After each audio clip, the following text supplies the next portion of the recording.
Welcome back to the show. We are now joined by Lilliana Young. Why don't you tell our viewers exactly which position you're running for? District 61. And where's that at? That covers Bloomington. Okay, awesome. Just south of where I live in Morgan County. And you're going against an incumbent who is a Democrat as well. What sets you apart? I think some of the bigger things that set me apart from my opponent. First, I'm a democratic socialist and not a traditional Democrat, which the democratic socialist philosophy is extremely worker forward. And it's primarily about doing as much as possible to break free from the reins of capitalism. It's going to be a very long process, but I'm here to get the ball rolling on that. I am in line with that worker forward philosophy. I myself am a worker. Most of our legislature is built up of lawyers and business owners. It's got a handful of Nepo babies in there. I am none of that. I am a lifelong service industry worker. I have spent decades figuring out how to barely scrape by in an economy that has not really functioned well for about 25 years, really. And I know better than anybody in that state house what it's like to feel that sting every day of, your rent is just too high and you're not making enough at your job no matter what you do. And that, I think, is the biggest thing that sets me apart from my opponent. What do you think is the reason why so many progressives are running this time?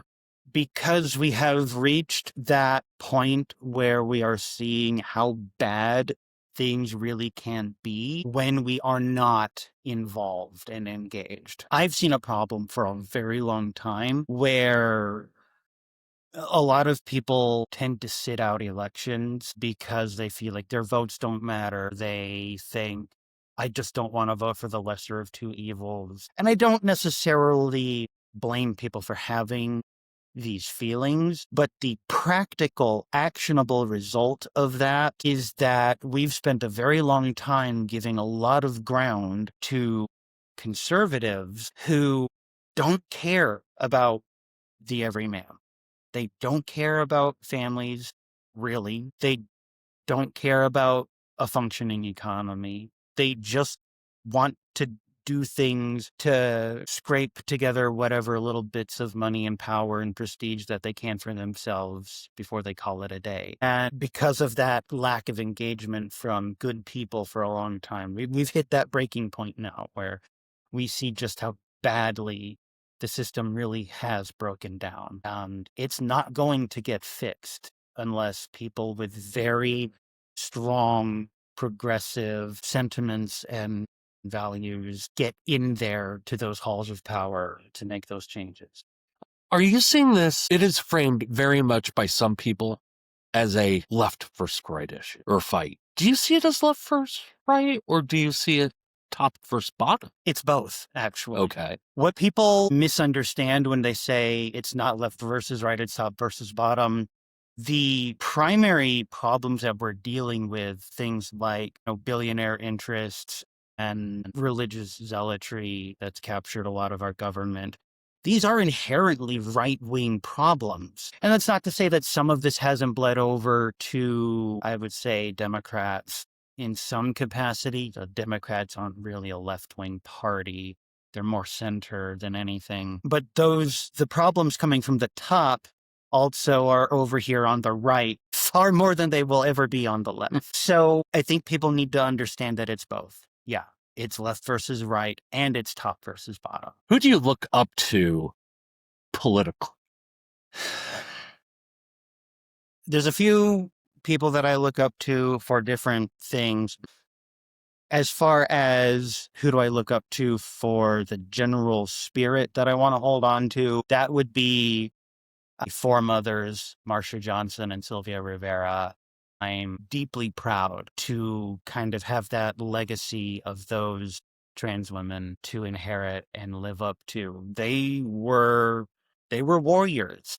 They weren't really concerned with compromise and, playing nice with people. They were here to fight and to get it done.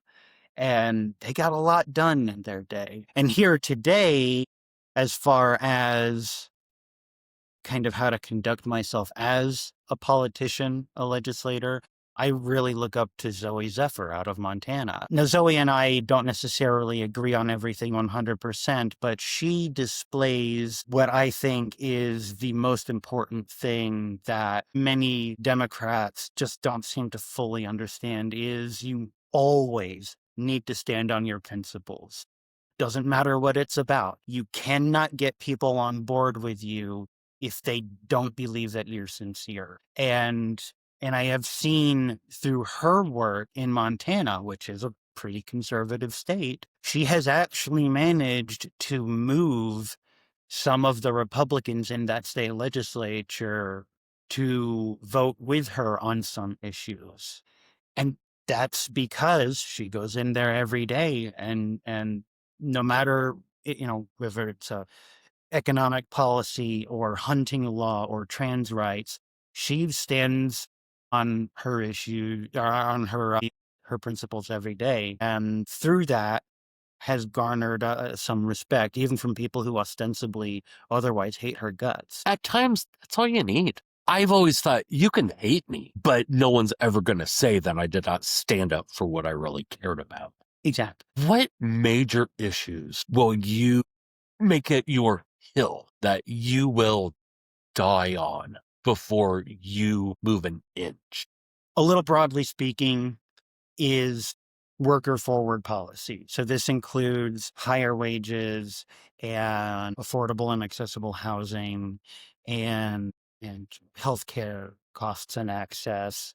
It doesn't really matter who you are, who you vote for, whatever. Those things affect every single person in the state all the time. And everybody in this state will prosper more from championing those policies.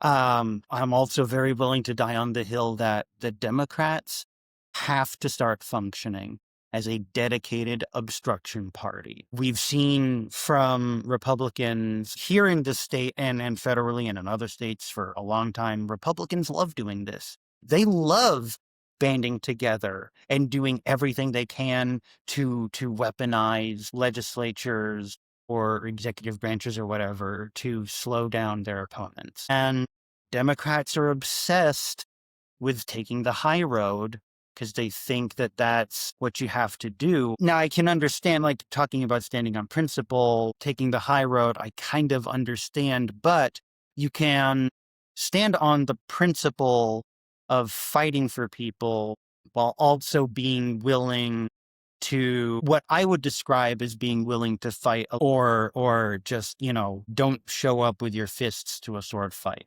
And the final thing that I'm not going to give up on fighting for trans rights. I've been told by some people that I should be careful about pushing that too heavily forward because not very many people care about that. Now, the estimated percentage of trans people is maybe 1.5%. It's kind of hard to quantify entirely. But if we're going by that, that might be up to about 100,000 Hoosiers that this affects. And we've seen from our state legislature and our governor that they're very willing to do everything possible to stomp all over trans people here in Indiana. And with that many people, I mean, that's more than the population of Bloomington. And it's not a small number of people, but these are humans. You can feel like maybe trans people are a little bit weird or icky if you really want to, that I don't really care how you feel, but these are humans, living, breathing people. They have things they want to do with their lives. They have families. They want to figure out how to be authentic to them and contribute to the world around them. We cannot let that human rights crisis go unopposed. And it is a crisis right now. So these are the hills that I will die. What qualities do you possess that make you believe that you would be well suited for the state assembly? I am very much not interested in trying to waste energy on compromising with Republicans who will not see reason no matter what. I am interested in calling out evil for evil. I am interested in, I, I have been to legislative hearings just as a citizen, an activist, and I have called out state senators to their faces in these hearings to tell them exactly the kind of people that they are and what they are doing with their legislation. And I intend to take that into the legislative chamber as a representative. And I believe very strongly that we have to be willing to put pressure of shame and anger onto these people because they've spent decades conditioning themselves to ignoring attempts at compromise and appeals to their better natures. So you have to find a new approach. I'm very willing to move on that new approach. And as I said a moment ago, just in general, I'm not going to yield on my principles. I know what I believe in. I know what I'm all about. And I know that it is a legislator's job not just to write a bill or vote on a bill, but also to work to convince people why something is good or bad, regardless of polling. Mm-hmm. Democrats chase polls too often, and that's not their job. Don't wait until something's hit 51% approval by the general public. If it's the right thing, you fight for it now. And I am very willing to do that. If people want to follow you, donate to you, where can they go? Youngfor61.com. I have an email form. People can reach out to me. I check my email several times a day. So chances are I would get back to you within an hour or so. And if you've got $5 or $10 to throw at me, it actually goes a really long way. It's a relatively small district, kind of a threadbare campaign. And I'm actually able to squeeze a lot of mileage out of $25. So yeah, you have a little to spare, please. Awesome. Well, thank you very much. Thank you so much, Derrick.